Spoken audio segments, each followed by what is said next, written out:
एकुटिया दंतार उत्पात लोके थरहर घर भांगी धान पणस खाईदेला।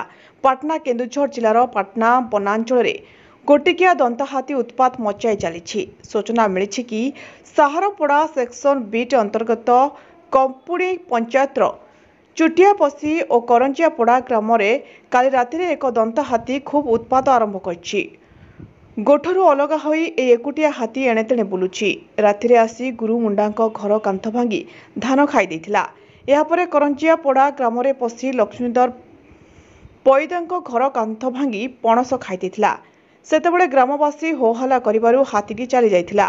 एकुटिया गोठ छड़ा खूब विपज्जनक हाथी पाख आखरे थाई पारे, तेणु लोके भयभीत हेउछन्ति। वन विभाग कर्मचारी आसी घर भंगा क्षतिपूरण देवा सह ए हाथी को जंगल भितर को घोड़ाई देबाकू दाबी करछन्ति।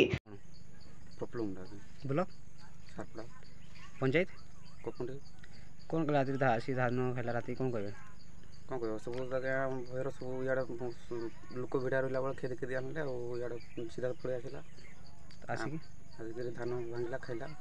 केते धान नष्ट होइछि? नष्ट होइछि आज्ञा 2-3 बस्ता के नष्ट होइछि। गौरमुंडा ब्लॉक ब्लॉक सारपड़ा पंचायत पंचायत होछि कपुंडी।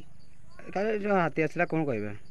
हाथी आसिक तो धान खाईदेला कहले आमे से तल आमर से आर घर थिलु। एपटू आसिले कंजियापड़ा देकी खेदिकी आनिले एठी पसिला खाई देकी गला गला तापर से आम घर आड़े जाउतला सेपटू फेरिकी फेर आउथरे खाइला माने दी थर खाइकी एपट आइके आउथरे बुलिकी से आड़े आउथरे कंजियापड़ा फर्स्ट आसला फर्स्ट आसिनी प्रश्न आसीने गार्ड आसतिला गार्ड ना फर्स्ट हाई छकर थिला सेठू तार पड़ेला कि तार कौन कला याडकू आसीने देखा में आसी नहीं ना। पाटनारू दशरथ बारिक रिपोर्ट ज्योतिप्रभा न्यूज।